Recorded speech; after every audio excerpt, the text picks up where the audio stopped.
नमस्कार, मी सुलेखा तळवलकर. दिल के करीबमध्ये तुम्हा सगळ्यांचं अगदी मनापासून स्वागत करते.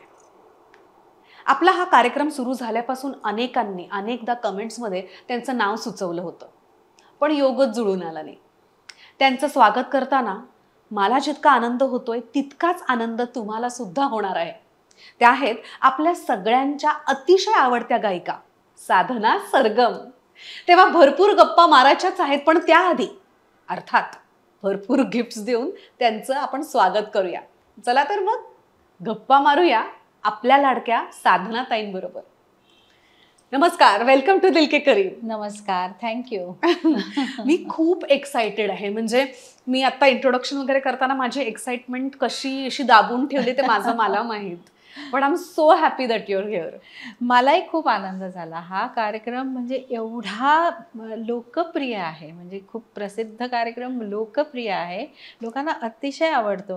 आणि मी स्वतः कितीतरी एपिसोड्स बघते, अगदी आवर्जून बघते. माझे सर्व फॅमिली फ्रेंड्स सगळेच बघतात. आणि तुम्ही अतिशय सुंदर बोलतं करता सगळ्यांना. थँक्यू. फार छान वाटतं, कारण मला असं ना कधी कधी सुचत नाही. कित्येक गोष्टी मी सांगताना विसरते, कित्येक वेळा माझा फ्लो तुटतो बोलताना.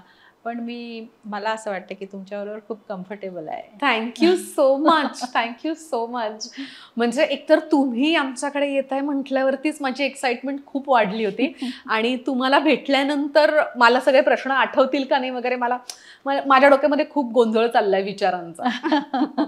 नाही, मला छान वाटतंय आणि मला वाटतं आपल्या गप्पा रंगतील. Yes yes, thank you so much. So तुम्ही आत्ता म्हणाला की तुम्ही एपिसोड्स बघितले. हो. तर तुम्हाला माहित असेल तुमचं स्वागत भरपूर गिफ्ट्स देऊन करू. ताई, आपली एक मैत्रीण आहे निलिमा अमित नावाची, आणि ती एक लाईफ कोच आहे, रेकी हीलर आहे. अच्छा. आणि तिने खूप सुंदर पुस्तक लिहिलंय, एक आयुष्य अनेक प्रवास, आनंदी जीवनाचं रहस्य. आणि हे मराठी आणि इंग्लिश दोन्हीमध्ये अवेलेबल आहे. तुमच्यासाठी हे मराठीतलं भेट म्हणून पाठवलंय. वा, निलिमा अमित, थँक्यू. खूप सुंदर, नावच सुंदर आहे. आणि आनंदी जीवनाचे रहस्य म्हणजे ही खूप सर्वात महत्वाची गोष्ट आहे. त्यामुळे थँक्यू. रोहन प्रकाशन यांनी आपल्यासाठी एक पुस्तक पाठवलंय, सचिन कुंडलकरांचं आहे, 1990 म्हणून. आणि सचिनच्या आयुष्यावरती हे आधारित आहे पुस्तक. खूप सुंदर आहे, नक्की वाचा. हो, नक्की. रोहन प्रकाशन या त्यांच्या क्षेत्रात जवळपास 40 वर्ष कार्यरत आहेत. आणि त्यांनी आपल्या दिल के करीबच्या प्रेक्षकांसाठी की नाही 20% डिस्काउंट सुद्धा ठेवलंय. क्या बात आहे. तर थँक्यू व्हेरी मच. खूप सुंदर पुस्तक असणार आहे आणि मी नक्की वाचीन. रोहन प्रकाशनची आभारी आहे मी. आपली आणखीन एक मैत्रीण आहे, डॉक्टर आरती सोमण, आणि साताऱ्याची मैत्रीण आहे आपली. आणि त्यांच्या ब्रँडचं नाव आहे निसर्ग हर्ब्स. साताऱ्याचा हा ब्रँड आहे आणि ब्युटी किंवा स्किन केअर प्रोडक्ट्स बनवतात ते. तुमच्यासाठी हा गिफ्ट हॅम्पर पाठवलाय. वा, खूपच चांगली गोष्ट पाठवली त्यांनी. आणि ते निसर्ग हर्ब्स म्हणजे नॅचरल प्रोडक्ट्स. येस. उघडून बघू का प्लीज? त्यांना खूप आवडेल. सोप असेल हा. सोप आहे. कॅलेंडुला आणि जिंजर लिली सोप. हे परफ्युम्स असतील? नाही, ऑइल्स. आता मी ऑइल्स म्हणाले ना, बॉडी मसाज ऑइल आहे, हेअर ऑइल आहे, अगरबत्ती आहे. वा. आणि स्क्रब, बॉडी स्क्रब. खूप छान, किती छान हे आहे gift. Thank you very much doctor Aarti Soman. Thank you. मी वापरेन नक्की. आपली आणखीन एक मैत्रीण आहे, सरिता पेडणेकर म्हणून. इथलीच आहे, पार्ल्यातली आहे. आणि तिच्या ब्रँडचं नाव आहे शाकूज. बर. तिने तुमच्यासाठी एक मस्तपैकी बॅग पाठवली आहे, प्युअर लेदरची. खूप छान, खूप उपयोगी आहे ही बॅग. याच्यामध्ये आपल्याला पाहिजे तशी कंपार्टमेंट्स आहेत ना.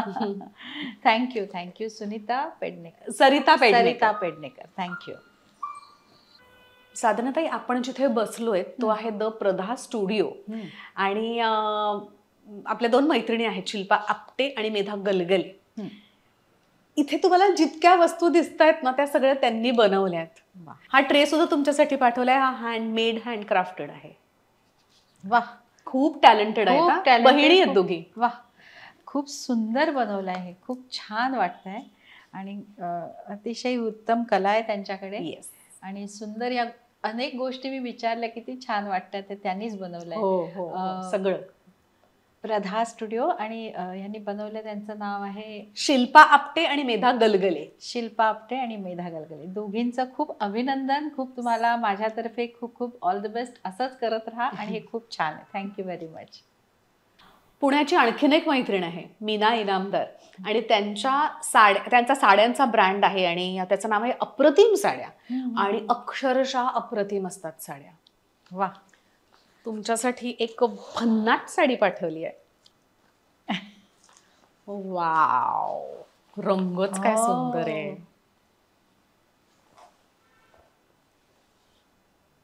किती सुंदर आहे. खूप सुंदर आहे. रंग तर अतिशय सुंदर आहे. अनयुजुअल आहे ना. हो. मीना इनामदार खूप आभारी आहे. मला हल्ली म्हणजे असं वाटतं खूप छान छान साड्या असाव्यात आणि तुम्ही इतकी सुंदर अप्रतिम साडी खरंच अप्रतिम आहे. थँक्यू. आपले आणखीन एक मित्र आहेत अद्वैत बापट म्हणून आणि त्यांच्या ब्रँडचं नाव आहे सहज हवन एंटरप्राइज आणि तुमच्यासाठी ऑर्गॅनिक गुळापासून बनवलेला खरवस आहे. अरे वा, किती गोड. जरा गोड आहे पण मस्त आहे. मग असंच पाहिजे ना. आणि हा गुळाचा आहे म्हणजे खूप स्पेशल आहे. सहज हवन एंटरप्राइजेस, सेंद्रिय गुळयुक्त ताजा खरवस. थँक्यू. आणि नाव काय त्यांचं? हे काय, अद्वैत बापट. काय म्हणता, किती छान. मला आवडतो खरवस. थँक्यू अद्वैत बापट, खरंच थँक्यू.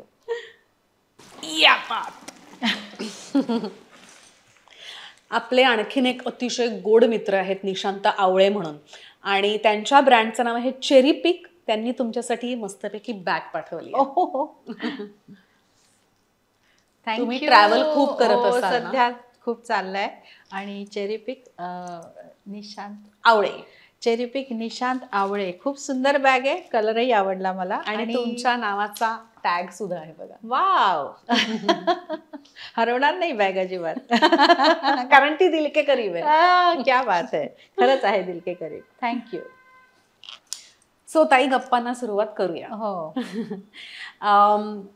मला ना नेहमी असं वाटत असतं की माझ्या समोर जी एवढी मोठी हस्ती बसली आहे, जी आत्ता एवढी मोठी सेलिब्रिटी आहे, पण ती लहानपणी किती खट्याळ नाठाळ होती, की शांत होती, की तिचं बालपण कसं गेलंय हे मला जाणून घ्यायला खूप आवडतं. तेव्हा माझा फेवरेट प्रश्न, ताई तुमचं बालपण कसं होतं? माझं बालपण छानच होतं, जसं नॉर्मल सगळ्यांचं असतं तसं. मी स्वतः खूप खोड्या वगैरे नाही करायची, तशी शांतच होते, पण तशी हट्टी होते. अच्छा, हट्टी होते आहे. मला वाटतं स्वभावातला. दाभोळच्या ना? हो, म्हणजे माझे वडील दाभोळचे. माझं नाव घाणेकर, घाणेकर आणि आई पुण्याची. तर म्हणजे मला दोन्ही जे म्हणतात ना, कोकणातला आनंद आणि पुण्यात राहण्याचा आनंद, दोन्ही मला बालपणी अतिशय छान प्रकारे अनुभवता आला. तर सुट्ट्यांमध्ये दोन्हीकडे जायची ओढ असायची की कोकणात जायचं, आंबे खायचे. आमचं कौलारू घर, अंगण पुढे, मागे अंगण, नारळा पोफळाची बाग आणि असं सगळं झोपाळे घरात. मग आम्ही सगळी भावंड, चुलत बहिणी, भाऊ, काका सगळे जमून मग सुट्टीतला तो जो आनंद असतो ना कोकणातला, तो मनमुराद लुटलेला आहे. आणि पुण्यात आईचं म्हणजे पुण्यातली एक जी मजा असते ना, की सकाळी उठून पर्वतीला जायचं किंवा अशा सगळ्या ज्या गोष्टी होत्या. पुण्यात सारसबागेत जायचं लहान असताना, मग ते भेळचा हट्ट, हे दे ते दे, ते सगळं. तर असं लहानपणी नॉर्मल जे आपले हट्ट आणि शाळा आणि गाणं चालू असायचं माझं त्याच्याबरोबरीने. तर त्यावेळी काय व्हायचं, मी खूप लहानपणापासून गायला लागले, कारण आई घरात गाण्याच्या ट्युशन्स घ्यायची. मुली यायच्या शिकायला, घरात रियाज असायचा. आई मग त्यांना कधी हार्मोनियमवर, कधी तानपुऱ्यावर शिकवायची. आणि आई क्लासिकल सिंगर, शास्त्रीय संगीत. तिने MA केलं म्युझिक घेऊन आणि पुण्याचे डॉक्टर मारुलकर यांच्याकडे ती शिकली. तर आईचं घरात गाणं आणि सतत चालू असायचं, ते कानावर पडायचं. वडील माझे गाण्यातले नव्हते, ते कमर्शियल आर्टिस्ट होते. डिझायनिंग, ब्लॉक मेकिंग असं त्यांचं फील्ड होतं. आणि मला एक भाऊ आहे, माझ्यापेक्षा 1.5 वर्षांनी लहान आहे. तो अभ्यासात अतिशय हुशार. म्हणजे तो माझ्या मागे असून माझी गणितं मला अच्छा, हो का? शिकवायचा. तो अतिशय हुशार आणि आता तो IT फील्डमध्ये आहे, इंजिनियर आहे. तर त्यावेळी तो तबला शिकलाय, तबला वाजवायचा किंवा मला कधी कोणी नसेल साथीला रियाजाला तर मला तो साथ द्यायचा, अजूनही देतो. म्हणजे इव्हन खयाल किंवा छोटी बंदिश किंवा चीज एखादी किंवा नाट्यसंगीत असेल किंवा लाईट म्युझिक त्यालाही तो साथ करू शकतो अजूनही. तर हे गाणं आमच्या घरात होतंच. तर लहानपणी मी फक्त हट्ट करायचे की मला आई सांगायची रियाजाला बस संध्याकाळी. तर संध्याकाळच्या वेळी खेळायला जायचं असायचं. तर रियाजाला बस म्हटल्यावर मग मी रडायला लागायची. अच्छा. म्हणजे खूप लहान होते. आईने माझ्यासाठी लहान तंबोरा केला होता एक, अगदी असा छोटा साईजचा, हो? मला सूट होईल असा. अच्छा. तर तो द्यायची हातात आणि म्हणायची आता रड. मग रडत रडत कसं तरी एकदा सूर लागत माई थोडासा तरी रियाज करून घ्यायची. तरी तुम्ही त्यावेळेला किती वर्षाच्या होता? 6 वर्षाची 5 वर्षाची अशी काय, त्याच्याही आधीपासून गाणं सुरू झालं. बरं, मला बरं. आई सांगते की पुण्यात एका प्रोग्राममध्ये जयोस्तुते तुला म्हणण्याची जिद्दच चढली होती. आणि अच्छा. हो, जयोस्तुते हे स्वातंत्र्यवीर सावरकरांचं एवढं सुंदर गाणं, एवढं जड, म्हणजे शब्द लहान वयात पेलवणार नाही, तू कशी म्हणणार, पण मला जसं जमलं तसं मी ते जाऊन म्हटलं. आणि जेव्हा असं आई सांगते परकर पुलका नवीन होता, बांगड्या घातल्या त्या मॅचिंग, मग तिथे जाऊन ठेवल्यावर मी जास्त करून असं बांगड्या बघतच बसले. ते आईने परकर उठून गा आता गायला सुरुवात करा असं केलं. तर अशा तऱ्हेने माझं संगीताचं पहिलं हे सुरू झालं होतं. आणि तुम्ही अवघ्या 6 वर्षांच्या होतात ना जेव्हा तुम्ही पहिलं व्यावसायिक गाणं म्हटलं? हो, म्हणजे नक्की आठवत नाही कसं झालं काय ते व्यावसायिक गाणं. किंवा मी अगदी लहान असताना ते या बाई या ही कविता होती बालभारती पाठ्यपुस्तकात मराठीच्या, तर ती रेकॉर्ड केली. वसंत देसाई एवढे मोठे संगीतकार, तर त्यांनी माझ्या आवाजात हे, आणि द ग्रेट म्हणजे सिंगर आपल्या गायिका फैयाजी त्यांच्याबरोबर ही कविता अच्छा म्हणायची होती. तर ती त्यावेळी रेकॉर्ड केली. आणि त्याच्यानंतर एक डॉक्युमेंटरी फिल्म आली होती जी कार्टून बनायची ना, म्हणजे खूप कमी बनायची कार्टून फिल्म्स. ती एक चिडिया अनेक चिडिया, तारे एक, चंदा एक, नाही चंदा एक, सूरज एक, तारे अनेक, असं ते होतं. आणि खूप लहान आवाजात. आता मला शोज मध्ये लोक म्हणतात हे म्हणा हे म्हणा, लोकांना ते अजून आवडतं आणि त्या आवाजात. आणि माझं थोडं त्याच्यात हिंदीमध्ये मराठी पण झळकतंय तेव्हा. तर ते हिंदीमध्ये मग नंतर मला त्याच्यावर मेहनत घेऊन मग ते मी नीट केलं की मराठी पण हिंदीत किंवा कुठच्याही भाषेचं कुठच्याही भाषेमध्ये काही फ्लेवर यायला नको. पण ते गाणं मला सुद्धा ऐकायला आवडेल. सूरज है, चंदा है, तारे अनेक, असं हे पहिली सुरुवात. ये अनेक क्या होता है? खरंच बरोबर आहे. आणि ती दुसरी कविता या बाई या बाई या बाईया, या बाईया, बघा बघा कशी माझी बसली बया, या बाईया, या बाईया, बघा बघा कशी माझी बसली बया. असं त्यावेळी मला ना ते खूप आवडायचं. या बाईया असं मला करायला आवडायचं ते. अरे बापरे, तुमच्या समोर इथे बसून मला इतकं लाजल्यासारखं वाटतं. माझा आवाज इतका भसाडा आहे आणि तुम्ही बोलता सुद्धा सुरात हो. नाही, भसाडा आवाज नाही, तुमचा छान मस्त आवाज आहे. बरं, आता तुम्ही उल्लेख केला तो वसंत देसाईंचा, पंडित जसराज, म्हणजे यांच्यासारखे तुम्हाला गुरु लाभले आणि त्यांच्याकडून खूप तुमच्यावर संस्कार सुद्धा झाले असतील. त्याच्याबद्दल काय सांगाल? मी खूप भाग्यवान आहे असं मी स्वतःला म्हणते, कारण मला असे गुरु लाभले. एक तर वसंत देसाईंजींसारखे एवढ्या त्यांनी मला त्याच वेळी गायला दिलं, रेकॉर्डिंग करून घेतलं त्या वयात माझ्याकडून. दुसरी गोष्ट म्हणजे मला क्लासिकल म्युझिकचं म्हणतात ना एक पाया आईनी खूप छान भक्कम. माझ्या आईचं नाव नीला घाणेकर. तर माझ्या आईनी क्लासिकल शास्त्रीय संगीताचा पाया उत्तम करून घेतला. नंतर सेंट्रल गव्हर्नमेंटची शास्त्रीय संगीताची स्कॉलरशिप त्याच्यासाठी तिने मला हे केलं की तू गा. आणि त्यावेळी जजेस म्हणून पद्मविभूषण संगीत मार्तंड पंडित जसराजजी त्यावेळी होते तिथे. आईच्या डोक्यात चाललं होतं की मी तर हिला शिकवतेय, पण ह्याच्या पुढचं शिक्षण हिने अजून मोठ्या गुरूंकडे घ्यावं, म्हणजे तिच्या गाण्याला आकार येईल, तिला समज येईल, गाणं काय आहे हे तिला, म्हणजे आईच्याकडे शिकणं आणि दुसरीकडे जाऊन शिकणं यात फरक असतो. तर त्यावेळी ते होते समोर, मग मी गायले. मग आईनी मला वाटतं अपॉइंटमेंट घेतली त्यांची आणि आम्ही शिवाजी पार्कला त्यांच्या घरी गेलो. मग मी गायला लागले. मग त्यांनी म्हणजे वेळ दिला तेवढा की ऐकेन ह्या मुलीला. मग गायले मी, त्यांना आवडलं. आई सांगते त्यावेळी बस गाव बेटा गाव गाव, जिओ जिओ असं करत होते. अच्छा.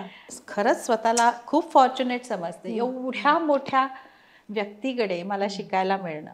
आणि इतक्या मनापासून त्यांनी इतकं सुंदर शिकवलं. त्यांचं गाणंच इतकं रसपूर्ण आहे, म्हणजे शास्त्रीय संगीत असून सुद्धा ते खूप रसपूर्ण गातात, शब्दांना प्राधान्य देतात गाण्यामध्ये. शास्त्रीय संगीतामध्ये सुद्धा एवढ्या भावना सुंदर, आणि त्यांची भजनं म्हणा, त्यांचं एकूणच. तर हे सर्व काही त्यांच्याकडे शिकता शिकता मला त्यांनी खूप काही दिलंय. तर कायमची ऋणी म्हणतो ना आपण, तशी मी आहे त्यांची. ताई, साधना घाणेकर, साधना सरगम हा तुमचा प्रवास कसा झाला हे मला ऐकायला खरंच खूप आवडेल. मलाच नाही, आपल्या सगळ्या दिल के करीबच्या फॅन्सना, प्रेक्षकांना सुद्धा. हो हो. आडनाव घाणेकर आहे आणि मुंबईचीच मी. माझी शाळा अभिगोरेगावकर, त्याच्यानंतर पार्ल्यामध्ये डहाणकर कॉलेज आणि 1 वर्ष NM कॉलेजला पण होते. पण असं करत करत गाण्यामुळे शिक्षणाकडे एवढं लक्ष नाही, गाण्याकडे जास्त, आणि करिअर पण सुरू झालं होतं तेव्हा. तर अनिल मोहिलेजी फार मोठे संगीतकार, सर्वांनाच माहिती आहे. तर त्यांनी कल्याणजीभाई आनंदजीभाईंकडे इंट्रोड्यूस केलं मला. आईला सांगितलं की ते नवीन गायक गायिकांना नेहमी ऐकून घेतात, तेवढा तरी वेळ देतात ते, आणि म्हणतात ना संधी देतात. तर थोडी हे होती की क्लासिकल गायचं का फिल्ममध्ये, ती सगळी कश्मकश म्हणतात तशी होती. मग त्यांच्याकडे फिल्म सेंटरमध्ये किशोर कुमारजींचं रेकॉर्डिंग होतं. त्यावेळी कोरसमध्ये तू गा आत्ता, आपण इंट्रोड्यूस करण्यासाठी तेवढी एक संधी दिली. मग फिल्म सेंटर ताडदेवला स्टुडिओ होता. तर किशोर थोडेसे उशिरा आले का येणार होते. त्याच्या आधी कल्याणजीबाईंची भेट करून दिली, आनंदजीबाई होते. मग मी ते हमको मन की शक्ती देना, गुड्डी फिल्मचं गाणं ऐकवलं.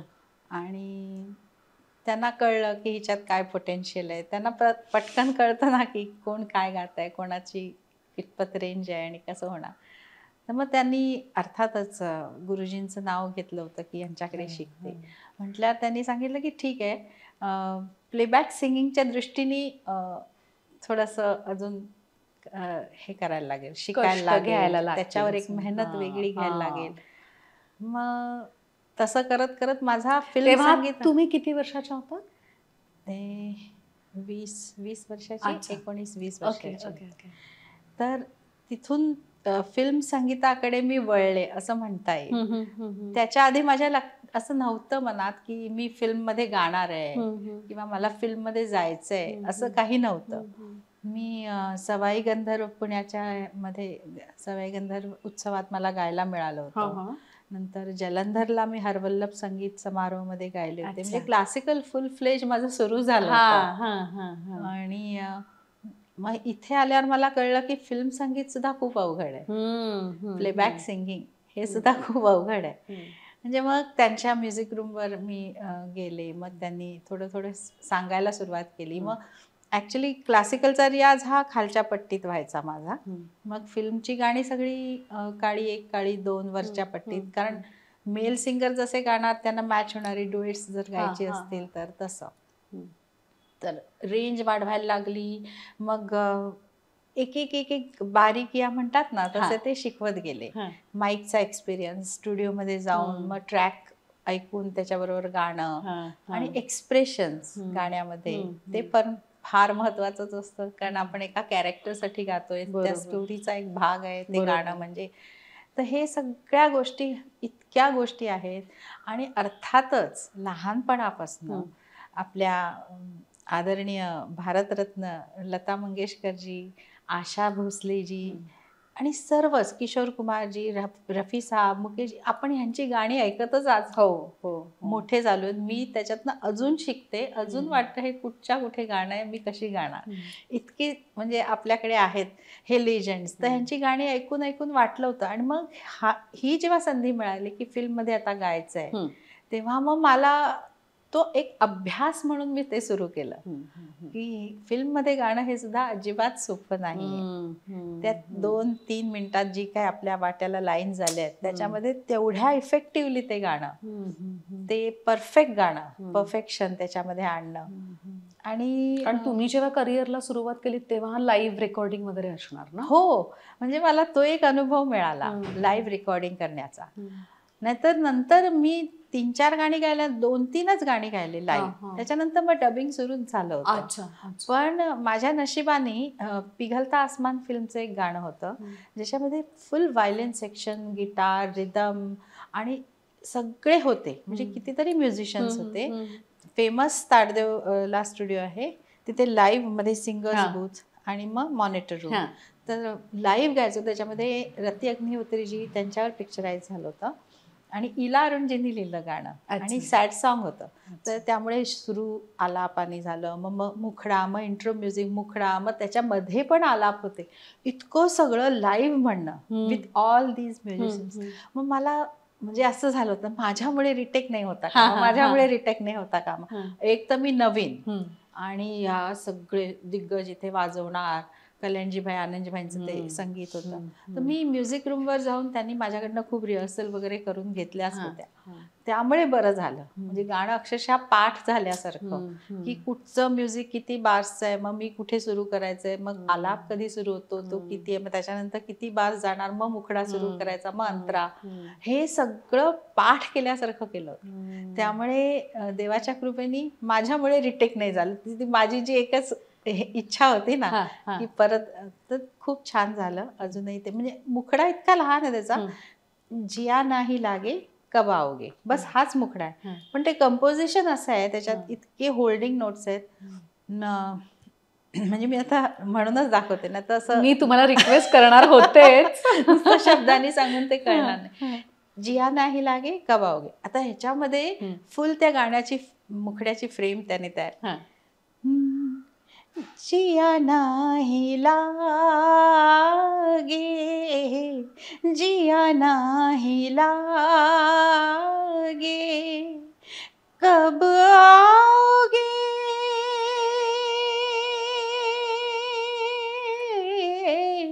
कब आओगे, जिया नाही लागे, जिया नाही लागे. म्हणजे जिया नाही लागे कब आओगे इतकंच आहे, पण मुखडा बघा कसा त्याचा सुंदर निर्माण झाला. अरे बाप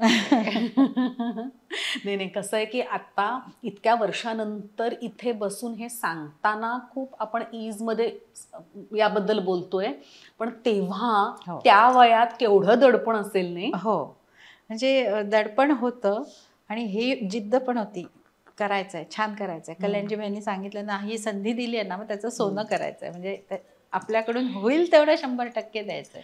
तुमचं सरगम हे नाव सुद्धा त्यांच्यामुळेच पडलं ना? हो, काही शोज मध्ये गाण्याचा पण अनुभव त्यांनीच सुरू करून दिला की फिल्मी शोज जे असतात ना, त्याच्यामध्ये कसं गायचं, कसं जायचं, प्रेझेंट कसं करायचं. कारण नुसतं, पण तरी सुद्धा मी त्यावेळी ते हे म्हटलं होतं, कोणतं गाणं म्हणजे ते छोड दे सारी दुनिया किसी के लिए, सरस्वती चंद्र. तर म्हणजे ते काय असं उडतं गाणं नाहीये, अर्थातच ते सुंदर, खूप गहन म्हणतात तसं ते गाणं आहे. तर ते मला म्हणायचं होतं. आणि म्हणजे माझी ती सुरुवात होती. शिमला तिथे प्रोग्राम होता, कल्याणजी आरंजी नाईट. मग त्यांनी सांगितलं की साधना घाणेकर आम्ही अनाऊन्स करू शकतो, पण संगीताशी मिळतं जुळतं नाव साधना सरगम कसं वाटेल. तर मग मी विचारलं घरी की असं असं म्हणतायत, आपण अनाऊन्स करायचं का. तर आई आणि मी वडिलांना आप्पा म्हणायची. आई आणि आप्पा म्हणाले की हां चालेल म्हणून. मग ते तसं नाव हे झालं, एस्टॅब्लिश झालं. वा वा, सॉरी तुमच्या आप्पांचं नाव नाही कळलं. हां, आप्पा म्हणजे पुरुषोत्तम घाणेकर. अच्छा, ओके ओके ओके. सो पण तुम्हाला सुद्धा हे नाव आवडलं सर? हो, मला आवडलं. अच्छा. सरगम म्हणजे संगीताची साधना करतच जायचं. खरं खरं खरं खरं. तुमच्या या प्रवासात ना अनेक लोकांनी म्हणजे आपण त्याला स्ट्रगल म्हणूया, कारण हे काही सोपं नसणार, म्हणजे हा प्रवास नक्कीच सोपा नसणार तुमचा, पण बऱ्याच लोकांनी तुमची साथ सुद्धा दिली असेल. हो, असे कोणी दिल के करीब होते का तुमच्या? नक्कीच. माझी आई सर्वात प्रथम आणि आप्पा त्यांनी मला साथ दिली. माझ्या भावानी मला खूप साथ दिली. अजूनही त्याची साथ आहे. माझ्या भावाचं नाव सचिन घाणेकर आणि सचिन घाणेकर आणि माझी वहिनी हेमांगी घाणेकर, हे दोघंही माझ्या पाठीशी म्हणतात ना माझा सपोर्ट आहेत अजूनही. आणि भाऊ थोडा थोडा तबला वाजवतो. कधी आम्ही मूड आला तर घरी बसतो. अरे वा. मी इव्हन म्हणजे टप्पा सुद्धा तो वाजवू शकतो, ख्याल वाजवू शकतो. मला त्याचं इतकं कौतुक वाटलं. म्हटलं तुला तो स्वतः खूप मोठा इंजिनियर आहे आणि आता एका मोठ्या कंपनीत he is one of the CEO. पण त्याला वेळ मिळाला नाही मिळाला म्हटलं नाही, थोडा वेळ काढून आता तू तबला पण कर अशी माझी त्याला विनंती असते. ते कुठे इथेच असतात? पुण्यात असतो. पुण्यात. आणि माझी वहिनी CA आहे आणि माझा भाचा आहे भार्गव. त्यालाही गाण्याची आवड, तो कीबोर्ड वाजवतो. म्हणजे घरात गाणं आहेच, पण आता कोणाला किती वेळ मिळतो तसं ते करते. नंतर माझे नातेवाईक जे आहेत, माझ्या आत्या आहेत.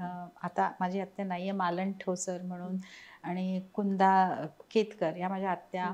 नंतर माझ्या मावशी ज्या आहेत, सगळे गाण्यातले म्हणतात ना क्रिटिक आहेत, पण ते सगळे माझे मामा विश्वास गोखले, सतीश गोखले, माझी मावशी अरुणा राव, तर हे सगळे ना क्रिटिक्स आहेत. म्हणजे मला अक्षरशः माझं कौतुक त्यांना भरपूर आहे हे मला माहिती आहे, पण लहानपणापासून मी बघितलंय, चुकलं की आधी मला ते दाखवून द्यायचे आणि ते मला फार आवडायचं आणि अजूनही आवडतं. कारण घरातच ते असलेलं बरं असतं. कधी मला जास्त उडू दिलं नाही की फार मोठी झाली आहेस किंवा फार, असं कधीच नाही. आणि ते खरं आहे, मी काय मोठी बिठी झाली नाही, पण गाण्यातल्या गाण्यातल्या चुका दाखवणं हे माझ्यासाठी फार माझ्या काय म्हणतात पदरी काय आवडलं नाही, त्याचा फायदा झाला. अच्छा, असं मला म्हणायचं. मी आत्ता म्हणाले तसा हा प्रवास अगदी सोपा नसेल, म्हणजे अगदी भाषेपासून सुरुवात. हो. सो आपल्या मराठी लोकांच्या हिंदीमध्ये तो एक मराठी टच येतोच, तसं तुमचा सुद्धा असायचं का? माझा असायचा. आणि त्यावर काम कसं केलं तुम्ही? कल्याणजीबाईंनी आणि आनंदजीबाईंनी सांगितलं की उर्दू शिक. मग एक मौलवी साहेब यायचे तेव्हाच ते 78+ होते. अच्छा. आणि माहीमहून गोरेगावला यायचे तेव्हाच नाही, आणि शेरवानी आणि ते टिपिकल मुस्लिम त्यांचा लुक होता, आणि व्हाईट दाढी आणि असे घारे डोळे त्यांचे, आणि असे ते स्ट्रिक्ट मास्टरजी होते. आणि त्यांनी अनेक दुसऱ्या पण गायकांना उर्दू लिहायला वाचायला शिकवलं. बरोबर. तर ते यायचे आणि मला उर्दू लिहायला शिकवलं, त्यामुळे वाचता येतं. आणि त्यामुळे कल्याणजीबाईंनी जसं सांगितलं की तू म्हणजे स्टुडिओत जाशील तेव्हा कधी असं वाटता कामा नाही की तुझ्या भाषेवर दुसऱ्या भाषेचा परिणाम आहे. जी भाषा गाशील ना ती तसं आलं पाहिजे, ते उच्चार ते उत्तम झाले पाहिजे, असं त्यांचं होतं. तर मग हिंदी असो, मराठी तर आपली भाषाच आहे, मग दुसऱ्या अनेक भाषांमध्ये गाताना मला मराठीचा खूप फायदा झाला, हे मी अगदी निश्चित सांगते. म्हणजे नाही कळलं मला. म्हणजे आता हिंदी गाण्यासाठी मी उर्दू शिकले आणि मग त्याचा मला फायदा झाला. आता मी तमिळ, तेलुगू, मल्याळम, कन्नड म्हणजे साऊथच्या सगळ्या भाषांमध्ये मी गायले, तर तेव्हा आपला अण अच्छा तसं म्हणजे ही जी अक्षर आहेत आपल्या भाषेमध्ये ती सगळी तिथे, म्हणजे आता मी समजा हिंदी असले, हिंदी भाषिक, तर त्याच्यामध्ये ण आणि ळ नाहीये, पण तमिळमध्ये पहिलाच तमिळ हा आणखीन एक दुसराच ळ आहे. म्हणजे जसं मी एक ते गाणं गायले होते ना साथिया फिल्म मध्ये, तर त्याच्यामध्ये पहिल्यांदा तमिळ केलं रहमान सरांनी, आणि ते मणिरत्नम यांची फिल्म होती अलाई पायदे. हे गाणं अतिशय सुंदर आहे. त्याचं हिंदी व्हर्जन साथिया मधलं चुपके से आहे. हां. ते गुलजारजींनी हां. लिहिलं. तर पहिल्यांदा तमिळ केलं तेव्हा त्यांनी सांगितलं की स्नेगिदने स्नेगिदने रगसिय स्नेगिदने इदे अळतम अळतम असं पहिला म्हणजे स्नेगिदने स्नेगिदने रगसिय स्नेगिदने छिन्न छिन्नदाय ಕೋರಿಕೈಯಳ್ ಸೇವಿ ಕೊಡು ಸ್ನೇಹಿತನೇ இதே அழுத்தம் அழுத்தம் இதே அணைப்பு அணைப்பு வாழ்வின் எல்லை வரை வேண்டும் வேண்டும் வாழ்வின் எல்லை வரை வேண்டும் வேண்டுமே चुपके से लग जा गले रात की चादर तले. म्हणजे हे हिंदी होतं पण त्याच्यात इदे अळतम वाळ विनेल तर ळ जो आहे ना तो ळवाला नाहीये. तर मी म्हटलं आता हे कसं म्हणायचं. तिथे श्रीनिवासन म्हणून ते फार फेमस सिंगर आहेत साऊथचे ते होते. ते मला मदत करत होते भाषेमध्ये. कारण रेहमान सरांनी तर चाल सांगितली झालं हा ट्रॅक आहे ही चाल आता म्हणायचंय. मग शब्द त्यांनी सांगितलं इंग्लिशमध्ये रेन कसं म्हणशील रेन नाही म्हणणार ना आपण. तर ते त्यांनी असं फायदा करून दिला की तू कधी तमिळचा ळ आला ना समजा 2 ळ आणि अशा काही काही टिप्स मिळत मिळत मग ती भाषा आपली म्हणजे नीट होते परफेक्ट होते. आणि मग आता तमिळमध्ये जेव्हा मग म्हणतात की अम्मा तमिळ बेटर अम्मा तेव्हा कसं वाटतं. खूप छान वाटलं. इवन इलयाराजा सरांचं गाणं गायलं ते पाठच चोली अतिशय सुंदर कंपोजिशन. म्हणजे राजा सर म्हणजे ग्रेट. त्यांची कंपोजिशन त्यांच्याकडे जाऊन गाणं हा एक मोठा अनुभव असतो. शिकायला मिळतं. एकतर खूप जिनियस आहेत म्हणजे गुरु सारखेच आहेत ते. त्यांच्या पुढे उभं राहून गाणं आणि त्यांच्याच गाण्याला नॅशनल अवॉर्ड मिळाला. तर मला खूप आनंद. मला वाटलं नव्हतं अवॉर्ड वगैरे मिळेल. मला हेच अवॉर्ड होतं की मी त्यांचं गाणं गाते. मग जेव्हा अवॉर्ड मिळालं म्हटलं सर थँक्यू व्हेरी मच आणि हे तुमच्यामुळे आणि तुम्ही मला जी मदत केलीत गाताना त्याच्यामुळे मिळालं. कारण तमिळमध्ये मला वाटलं मला कसं मिळालं नॅशनल अवॉर्ड आणि ते सुद्धा तमिळमध्ये. पण मला तरी आनंद झाला कारण दुसऱ्या भाषेत एवढं मोठं अवॉर्ड मिळणं ही माझ्यासाठी खूप आनंदाची गोष्ट. त्यावेळेची ती प्रक्रिया जर का तुम्हाला आठवत असेल तर सांगू शकाल का. म्हणजे अवॉर्ड घोषित झालं ते नाही म्हणजे ह्या गाण्याची प्रक्रिया म्हणजे हे गाणं ना ऍक्च्युली बरीच त्यावेळी गाणी आम्ही चेन्नईला जाऊन म्हणायचो. पण हे गाणं मुंबईत झालं होतं. मुंबईतल्या वेस्टर्न आउटडोर स्टुडिओमध्ये सर आले होते इकडे राजा सर आणि त्यावेळी ते केलं. तर मी म्हणजे गाणं त्यांचं गाणं आहे आणि खूप सुंदर कंपोजिशन आहे आपण नीट म्हणायचं एवढ्याच ह्याच्यात होते. नंतर जेव्हा अनाऊन्स झालं टीव्हीवर कॅप्शन आली मग नंतर फोन आला मग तेव्हा मला धक्काच बसला की अरे ह्या गाण्याला मिळालं आणि ते सुद्धा इलयाराजा सरांच्या गाण्याला. I was very happy.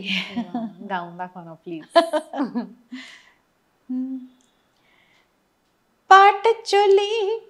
பாடச்சொல்லி குங்குமம் வந்ததம்மா கேட்டுக்கொள்ள கிட்ட வந்து मंगलम तंददम्मा. अजून आहे पुढे म्हणू काय. குங்குமமும் மங்களமும் ஒட்டி வந்த ரெட்டை குழந்தடி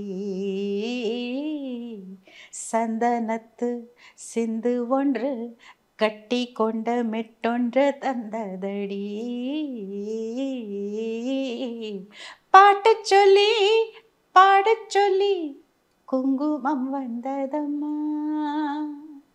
वा वा. तुम्ही आता विचारलं बास का तर असं वाटत नाही बास म्हणून पण गप्पा सुद्धा मारायच्या. तुम्हाला ऐकत बसावं असं वाटतं. बरं हे जे फिल्मी संगीत आहे त्याची सुरुवात कधीपासून झाली. म्हणजे आता त्याच्याही पुढे आपण गेलोय थोडंसं रिवाइंड करून मागे येते. मी म्हटलं ना जसं मी त्या फिल्ममध्ये गाणं कोरस म्हणायला गेले होते पण नंतर मग मला पूर्ण सोलो गाणं त्यांनी दिलं रुस्तम फिल्म ती दारा सिंगजींची. दूर नाही रहना तेरे संग संग रहना जीवनभर असं ते गाणं होतं. आणि मग पिघलता आसमान, विधाता, मग नाचते घुंगरू, हे सगळे फिल्म्स मध्ये ते गाणी मला देत गेले. आणि त्याच्यानंतर मग राजेश रोशनजींनी म्हणजे कल्याणजी आनंदजी हे मला प्रमोट करत होते, शिकवत होते, मला अनुभव देत होते, स्टुडिओ काय, गाणी कशी म्हणायची, प्लेबॅक सिंगिंग. पण त्याच्यानंतर मग राजेश रोशनजींनी मला काश फिल्ममध्ये पहिल्यांदा संधी दिली. किशोर कुमारजींबरोबरच होतं ते गाणं आणि त्याच्यामध्ये लहान मुलाचा व्हॉइस माझा होता. फूल ये कहाँ से आए हैं बोलू, पेड़ ये कहाँ से आए हैं बोलू, हे माझं होतं. बोलू कमाल है डैडी जहां वालों ने सब कुछ बनाया जादू से, हे माझं होतं. आणि त्यांचं फूल ये कहाँ से आए हैं बोलू असं होतं. मग खुदगर्ज फिल्म मध्ये 3 हिरोईन्स होत्या, भानुप्रियाजी, नीलम आणि अमृता सिंग. ह्या तिघींसाठी तिन्ही गाणी त्यांनी माझ्याकडनंच गाऊन घेतली. तर मला आश्चर्य वाटलं की चला चांगलं आहे, नंतर वेगळे आवाज पाहिजेत ना तिघींसाठी. पण हे तिन्ही गाणी हिट झाली. मग एक मोहम्मद अजीज बरोबर होतं, लोग कहते हैं, दुसरं यही कही जिया रहमान नितीन मुकेशजींबरोबर, आणि तिसरं मैसे मीना से ना साकी से. ते अजूनही मी म्हणते स्टेजवर खूप डान्स करतात लोक. वा वा. तुमची अनेक गाणी आमच्या दिल के करीब आहेतच, अनेक काय, मला असं वाटतं सगळीच. पण तुमच्या दिल के करीब तुमची गाणी कोणती आहेत? अशी आहेत, खूपशी गाणी आहेत की काही गाणी तर एवढी हिट नाही झाली. म्हणजे असं असतं ना की प्रत्येक चांगलं गाणं लोकप्रिय होतं असं नाही, पण काही गाणी होतात. तर चुपके से मला खूप आवडतं कारण ते अतिशय हिट झालं. आणि गाणं इट्सएल्फ खूप कंपोजिशन सुंदर आहे. आणि पहला नशा पहला खुमार, ते तर अजूनही म्हणजे मला आनंद होतो. एव्हरग्रीन आहे. मी जतीन ललितजींना म्हटलं सुद्धा हे गाणं एवढं अजूनही आवडतं. म्हणे पता नाही क्या है, सरस्वती माँ का आशीर्वाद मिल गया इस गाने को. म्हटलं असंच मिळून दे. तर हे मजरू सुलतानपुरीजींनी लिहिलेलं गाणं आहे. आणि त्यावेळी जे पिक्चराइज केलं होतं ते सुद्धा स्लो मोशन मध्ये पिक्चराइज होणं, ती एक वेगळी गोष्ट होती. मनसूर खान यांची डिरेक्शन होतं आणि फराह खाननी ते कोरिओग्राफ केलं होतं. ते आमिर खान असं ते असं स्लो मोशन मध्ये आणि ते सगळं. तर हे गाणं मी जेव्हा गायले तेव्हा मी फक्त गाणं, मला हे खूप अंतरा ह्याचा खूप वरतून सुरू होतो आणि ते सगळं टेन्शन म्हणजे असतं ना, टेक्निकली आपण त्याच्यात इन्व्हॉल्व असतो की हे परफेक्ट म्हणायचंय, हे एक्सप्रेशन आलं पाहिजे, सूर पटकन लागला पाहिजे. आणि म्हणजे त्यावेळी काही गाणं किती हिट होईल की इतकी वर्ष झाली तरी ते गाणं अजून अलाइव्ह आहे, ते नाही वाटलं होतं. कोणतंही गाणं गाताना ते माहीत नसतं काय होणार आहे. तर ह्या गाण्याचं एवढं आहे की अजून नेक्स्ट जनरेशन त्याच्यावर अजून कॉलेजमध्ये म्हणू शकतात, किंवा त्या गाण्याचं फील असं आहे ना, इतकं रोमॅन्टिक आहे ते. आणि त्याचा जो पियानो सुरू होतो तो विजू शाह यांनी वाजवलाय, म्हणजे संगीतकार विजू शाह ज्यांचं 7 समुंदर गाणं मी गायलंय. तर त्यांनी त्यावेळी त्याच्यात पियानो वाजवला. म्हणजे सगळी अशी छान नावं त्या गाण्यामध्ये जोडली गेलेली आहे. आणि तो पियानोच सुरू होतो पासूनच लोक एन्जॉय करतात ते गाणं. तर ते माझ्या आवडीचं आहे. मग चंदारे चंदारे गाणं जीन्स फिल्मचं, ते हरिहरनजीत बरोबर आहे, ते आवडीचं आहे. नंतर तेरे मेरे सपने फिल्मचं विजू शाहचं एक गाणं आहे, कुछ मेरे दिल ने कहा, त्याची अरेंजमेंट अफलातून आहे, ते गाणं मला आवडतं. नंतर म्हणजे अशी खूपशी गाणी आहेत, आता मला पटकन आठवत नाहीये. ठीक आहे, आपण माझ्या लक्षात येत. तुम्ही नेपाळी गाणं सुद्धा हो खूप गायले नेपाळी. मला वाटतं आप नेपाल से है क्या, 60% आप नेपाली है. तो अनुभव कसा होता? मला खूप मजा आली, काही वाटलं नाही. आणि मी म्हटलं ना, मला अनेक भाषांमध्ये गायचा संधी मिळाली आणि मला त्यातनं शिकायला मिळालं. मला त्यातनं असं वाटायचं की हे कसे म्हणतायत, म्युझिक डायरेक्टर ह्या ओळीला कसं म्हणतोय, की हे शब्द कसा उच्चार करतोय, मग तसं परफेक्ट आलं पाहिजे. तर ते लोकही खूप गाणी हिट आहेत माझी नेपाळी. आता मला आठवत नाहीये, नाही तर एखादं मला बघायला लागेल लिरिक्स. No problem. असं डान्सिंग नंबर आहे. अच्छा. चट्ट रुमाल क्या मालूम कोटे को खलती माँ, छट्ट रुमाल क्या मालूम कोटे को खलती माँ, माफी होऊन जा क्या मालूम माया को गलती माँ, माफी होऊन जा क्या मालूम माया को गलती माँ. आता माझ्या लाईन्स येतात. चट्ट कपाल क्या मालूम कैयुले कोरे र, चट्ट कपाल क्या मालूम कैयुले कोरे र, हे चट्ट कपाल क्या मालूम कैयुले कोरे र, लाई देव माया क्या मालूम दिलई चोरे र, लाई दो माया क्या मालूम दिलई चोरे र. म्हणजे दिल चुराने वाली कोई बात है. कळलं काही नाही पण ऐकायला खूप छान वाटलं. वा मस्त. थँक्यू. मग सगळ्या भाषात म्हणजे भारतातल्या ऑलमोस्ट म्हणजे डोगरी जम्मूची भाषा आहे त्याच्यात पण झालं, छत्तीसगडी आणि नॉर्थ ईस्ट वेस्ट साऊथ सगळे आपले प्रांत आहेत त्या भाषा झाल्या माझ्या. मला आनंद होतो नवीन भाषेत गायला आणि जर ते भाषा त्या लोकांनी पास केली बरोबर वाटतंय तर मला जास्त आनंद होतो. तुम्ही मगाशी म्हणालात तसं तुम्ही अनेक दिग्गजांबरोबर सुद्धा गायलाय. सो त्यांच्या स्वभावातली काही वैशिष्ट्य जी तुम्हाला खूप आवडली आणि तुम्ही ती आत्मसात केली आहेत असं काही सांगू शकाल का? नक्कीच. म्हणजे हे लोक आहेत ना हे मोठे आहेत, त्यांच्याकडे शिकण्यासारखं खूप आहे. त्यांना बघून त्यांना भेटून त्यांच्यावर गाणं गाताना मी एक हे पाहिलं की सगळे खूप आपल्या कामाच्या प्रती खूप एकनिष्ठ असतात आणि सतत एक प्रक्रिया त्यांची चालू असते त्या विषयाबद्दल. डायरेक्ट इनडायरेक्ट म्हणजे कळत न कळत म्हणजे ते त्याच्यातच रंगलेले असतात. आणि म्हणजे मला किशोरदांबरोबर गायची संधी मिळाली आणि आशाताईंबरोबर रेकॉर्ड करण्याची संधी मिळाली 2-3 गाणी. पंचमदांचं एक तडप फिल्मचं गाणं होतं. तर आशाताई, अमित कुमार आणि मी असं ते गाणं आहे टायटल सॉन्ग. तड़प जीने नहीं देती, तड़प मरने नहीं देती, तड़प ऐसी भी होती है जो तड़पने भी नहीं देती. असं ते गाणं होतं. त्यावेळी आशाजी बरोबर होत्या उभ्या माईकवर आणि मी म्हणायचं होतं. आशाजी खूपच त्या ग्रेट आहेत, पण त्या खरंच खूप ग्रेट आहेत. त्या सांभाळून पण घेतात बरोबरच्या सिंगर्सना किंवा काही सांगायचं असेल तर सांगतात. तर ते गाणं म्हटलं. त्यांच्यावर खून भरी मांग मधलं एक गाणं आहे ते म्हटलं. अजून एक गाणं आहे जे लावणी ढंगाचं होतं आणि आत्ता रिसेंटली काही 1 वर्षापूर्वी किंवा असं रेकॉर्ड झालं.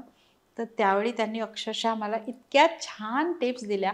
त्यांचं मराठी म्हणजे ते गाणं हिंदी मराठी असं दोन्ही एकाच वेळी आहे. तर त्यांचं मराठी ओळी होत्या आणि मी हिंदी गात होते.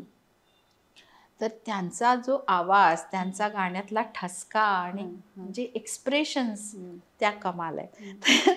त्यांनी मला मी त्यांच्या अक्षरशः इथेच पायाशीच बसले. मग त्या सांगत होत्या असं गा, असं तू समज की तू स्वतःच आहेस ती आणि मग कसं म्हणायचं ते त्यांनी गाऊन दाखवलं, ते त्यांनी एक्सप्रेस करून दाखवलं.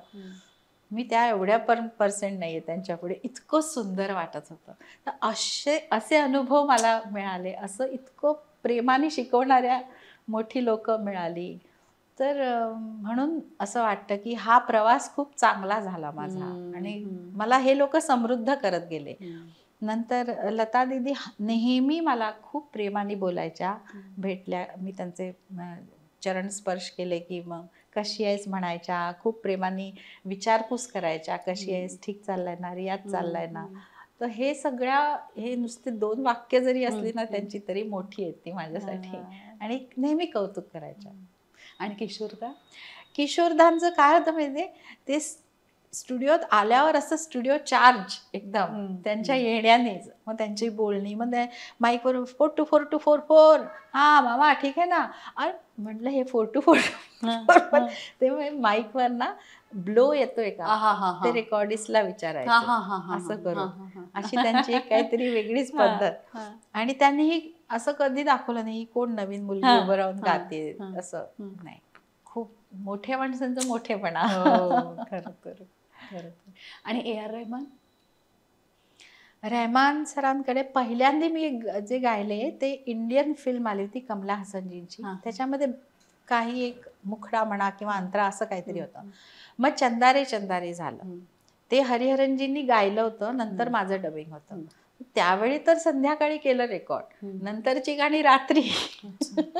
त्यांची काम करण्याची पद्धतच आहे की रात्री वगैरे सुरू करतात. 8-9 वाजता, 10 वाजता, एकदा तर 1-2 वाजेपर्यंत मी बसले होते स्टुडिओत. म्हणजे वाटलं आता मी कशी गाणार, मूड पण जातो आणि आवाज पण असा थोडासा क्रॅक व्हायला लागतो. पण काय त्यांचं स्टुडिओ म्हणा, रेकॉर्डिंग टेक्निक म्हणा किंवा इन्स्पायर करण्याची पद्धत म्हणा आणि गाणं की त्यांची छान असतात गाणी. तर तेव्हा साऊंड जो येतो ना तो खूप छान आला. मग छान आल्यावर आपल्याला पण हुरूप येतो, गाण्याचा उमेद वाढते. आणि चांगलं म्हणायचं हे असतंच, पण थोडं फरक पडतो ना की संध्याकाळी आपण गातोय, सकाळी सवय असते ना रेकॉर्डिंग म्हणजे सकाळी आहे, दुपारी आहे, संध्याकाळी फार. म्हणजे रात्री सुरू होणार. एकदा तर बघितलं तर बाहेर आले तर सकाळचे 6 वाजले. ते हरिहरनजींबरोबर होतं कोणतं तरी गाणं. तर असं मजा पण आली. मग हळूहळू मला सवय झाली की रहमानजींचं गाणं म्हणजे असं रात्रीच असणार आहे. तर असं काही वाटत नाही. आणि त्यांची काम करून घेण्याची पद्धत अतिशय छान आहे. खूप रिलॅक्स ह्याच्यामध्ये काम करून घेतात आणि तुम्हाला थोडंसं फ्रीडम पण देतात की अजून काही व्हेरिएशन्स करायचे असतील तर करा.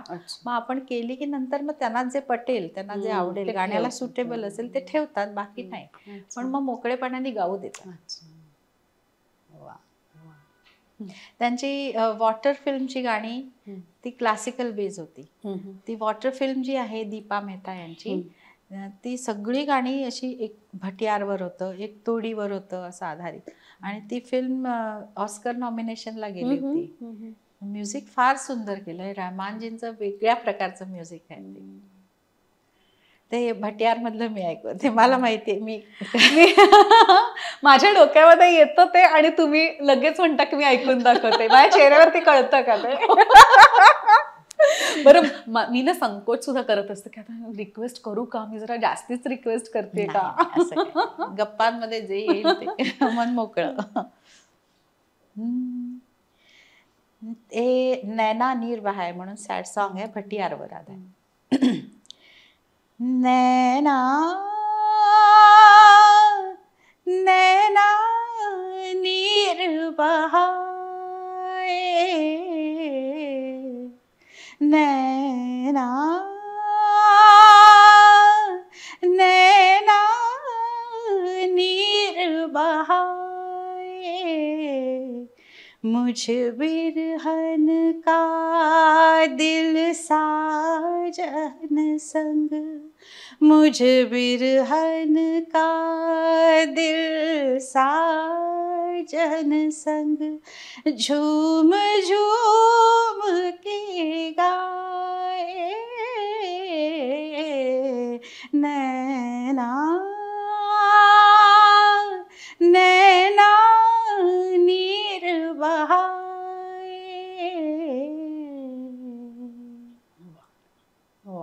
इतकं सुंदर कंपोजिशन आहे. आणि ते मी गात होते त्या sing like Naina, just leave it there, असं expression he was trying to की असं गा तसं गा. वा वा, मस्त. ताई, भक्ती संगीत सुद्धा भरपूर गायलात ना तुम्ही. सो तुम्ही एरवी जे फिल्मी संगीत गाता किंवा दुसरं संगीत गाता ते आणि भक्ती संगीत ह्याच्यामध्ये म्हणजे गाताना सुद्धा खूप फरक करावा लागत असेल ना? हो, अर्थात जे गाणं आहे तसंच ते भाव आले पाहिजे. म्हणजे मी अगदी लेमॅन म्हणून विचारते तुम्हाला. हो, बरोबर आहे. आता सात समुंदर म्हणायचंय, ती हे वेगळी आणि दुसरं एखादा श्लोक रेकॉर्ड करायचा आहे, गायत्री मंत्रच आहे किंवा आरतीच आहे किंवा भजनच आहे, तर ते वेगळं. जसं ओ पालनहारे ते पण मी गायले होते फिल्ममध्ये. फिल्ममध्ये ग्रेसी सिंगचा जो अंतरा आहे तिथे माझा आवाज ठेवलाय, नाहीतर ऑफकोर्स लता दीदीने ते गायलेलं आहे. पण मलाही गाण्याची संधी मिळाली तिथे. अतिशय सुंदर भजन ते. तर तो फील वेगळा. आणि प्रत्येक गाण्याचा जो फील द्यायला लागतो तो दिल्याशिवाय त्याचा इफेक्ट तेवढा होणारच नाही. ते शब्द काय म्हणतात तेच मला प्रेझेंट करायचंय.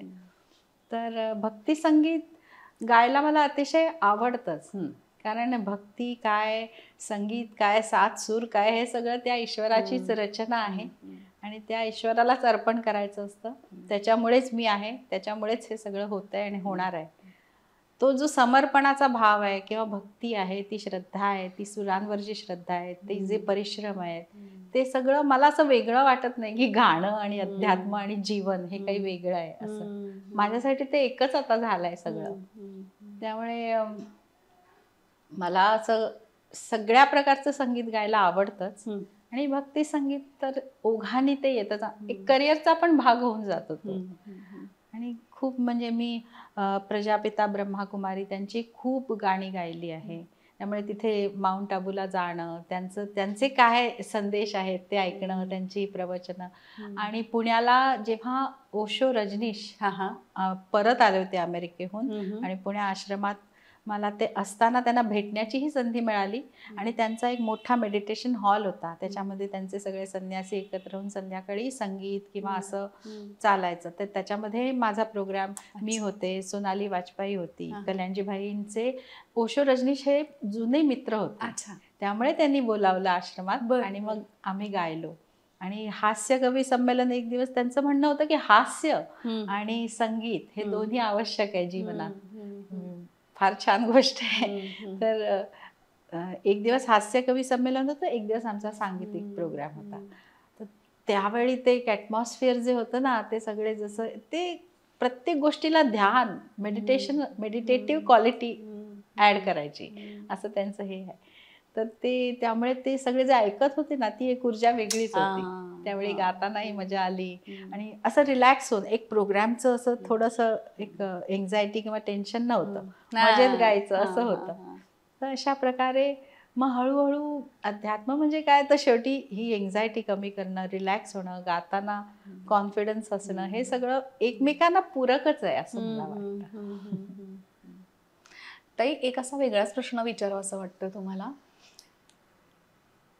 फॉर अस, म्हणजे लेमॅनसाठी, आम्ही आनंदात असलो तरी तुमची गाणी ऐकतो, आम्ही दुःखात असलो तरी तुमची गाणी ऐकतो. तुम्ही आम्हाला इमोशनली एवढं फुलफिल करता, याबद्दल तुम्हाला काय वाटतं? की कुठलाही आमचा मूड असला तरी तुमच्या गाण्यांकडे वळतो, तुम्ही गायलेल्या गाण्यांकडे. नाही, थँक्यू व्हेरी मच.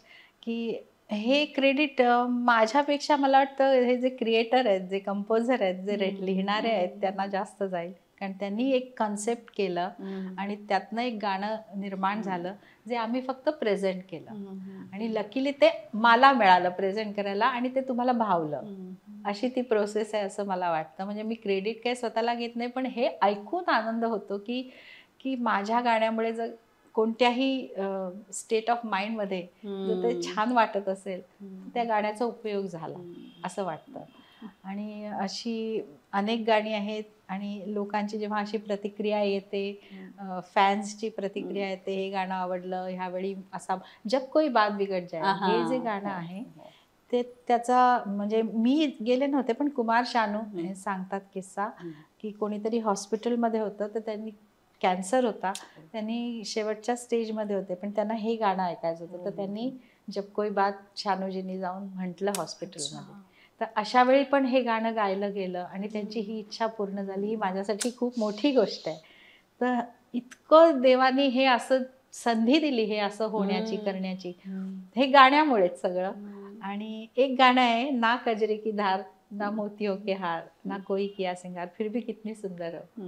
ना कजरे की धार ना मोतियों के हार ना कोई किया सिंगार फिर भी कितनी सुंदर हो, फिर कितनी सुंदर हो. मोहरा फिल्मचं गाणं.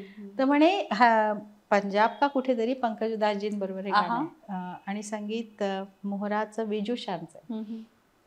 तर त्यांनी सांगितलं की हे गाणं कॅसेट होते त्यावेळी, हा सकाळपासून संध्याकाळपर्यंत रात्रीपर्यंत एकच गाणं लावतो, आजूबाजूचे आता कंप्लेंट करायला लागले त्याला, तुम्ही येऊन ते थांबवल्याशिवाय तो थांबणार नाही अय्या! असं त्यांनी ठरवलंय. अय्या तर लूपवर हे गाणं चालूच आहे चालूच आहे. आणि पंकजजी गेले होते तिथे, त्यांनी ते बंद केलं, त्यांना भेटले हा. तेव्हा त्यांनी ते थांबवलं की असं सकाळपासून संध्याकाळपर्यंत हे गाणं एकच एकच एक. असे पण फॅन्स असतात गाण्याचे. तर गाण्याची नेहमीच काहीतरी चांगला परिणाम होतो आणि आनंद होतो. देवाने हे दिलंय, आई वडिलांनी एवढं साथ, म्हणजे ती खूप महत्वाची, म्हणजे आपला परिवार आपल्याबरोबर असणं ह्याच्यापेक्षा मोठी गोष्ट नाही असं मला वाटतं. आणि त्याच्याही बरोबर लोकांनी इतकं प्रेम दिलं, लोकांनी इतकं म्हणजे भरभरून अजूनही जेव्हा ऐकतात, जेव्हा वन्स मोर देतात किंवा प्रतिक्रिया येतात. आणि हल्ली तर अनेक सोशल मीडियावरून आपण कनेक्टेड असतो, त्यामुळे जेव्हा कळतं तेव्हा खूप छान वाटतं. आणि अहोभाव म्हणतात ग्रॅटिट्यूड, तो जास्त जागृत होतो. आणि गुरुजन माझे, त्यांच्याशिवाय तर मी गाण्याचा प्रवास करूच शकले नसते. खरं. ताई, हा योग्य प्रश्न आहे का नाही मला माहित नाही, पण कौतुक तर खूपच होत असेल तुमचं डेफिनेटली, पण कधीतरी क्वचित टीका सुद्धा केली आहे का कोणी? हो, होते ना, टीका पण होते आणि ते मला आवडतं. कौतुक होतं ते तर आवडतं नॅचरली, पण टीका होते तेही मी बघते की काय म्हणतायत, पॉइंट काय आहे टीकेचा. आता एकदा एक गाणं गायलं होते, तर त्यांना ते गाणं, माझा आवाज त्यांना तो त्यावेळी त्या सुटेबल नाही वाटला, तर मी गायला गेले, त्यांनी सुरुवात पण केली, मग सांगितलं साधनाजी नको आत्ता, हे नंतर बघूया आपण. मग मला वाटलं की अच्छा काय झालं, मग कळलं की त्यांना तो आवाज त्या हिरोईनसाठी सुटेबल नव्हता. असं पण होतं कधी. म्हणजे ही टीका नसली तरी एक प्रकारचं टीका नाही नकार. म्हणू शकत. हां. तर अशा प्रकारे एवढ्या मोठ्या प्रवासात टीका होतेच आणि ती गरजेची आहे असं मला वाटतं. इव्हन आता कमेंट्स येतात त्याच्यामध्ये पण खूप काही असतं की आता यांचा आवाज जरा असा आहे, आता यांचा आवाज तसा झाला, असं पण होऊ शकतं. पण हे सगळं माझ्या फायद्यासाठी आहे असं मला वाटतं. ह्याच्यात मी काही चिडत बिडत नाही, मला खूप मजा येते. बरं, तुम्ही जवळपास संगीताचे सगळे प्रकार गाऊन झाले, असं काहीतरी आहे का की हे गायचं राहून गेलं किंवा तुम्हाला आवडेल गायला? हा, अशी तसं तर सगळे प्रकार झालेत, इव्हन लोकसंगीत झाले, पण अजूनही लोकसंगीत किंवा आपलं मराठीतलं काही अजून प्रकार असतात, तशा गायला आवडतील मला. मग भक्ती संगीत असो, म्हणजे बाकी तसे सगळे प्रकार झालेत गाऊन. काही प्रकार लोकांना समजले की हिने गायली आहेत गाणी, काही रेकॉर्डेड आहेत पण ते लोकांपर्यंत एवढं प्रचलित नाही, काय पॉप्युलर नाही झालं. पण नक्कीच अनेक अनेक प्रकार आहेत. अजून संगीत काय छोटं नाहीये, भरपूर मोठं आहे. तर ते सगळं अजून गायला मला आवडेल. अच्छा. एखादा तराणा किंवा असं एखादं गाणं जे सुरुवातीच्या काळात तुम्ही गायलं आणि जे तुमच्या दिल के करीब आहे? गुरुजींची एक भैरवी आहे जी अप्रतिम आहे. मी त्याच्या म्हणजे त्यांच्याकडनं जे ऐकलंय ना, ते काही दिव्य म्हणतात, डिव्हाइन आहे. पण मी तीच आपल्या सर्वांसाठी म्हणते.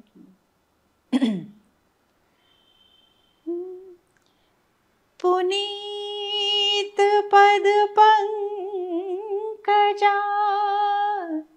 श्री कामेश्वर अंकगा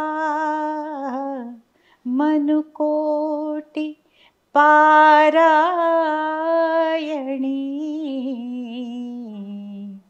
निरंजनी नारायणी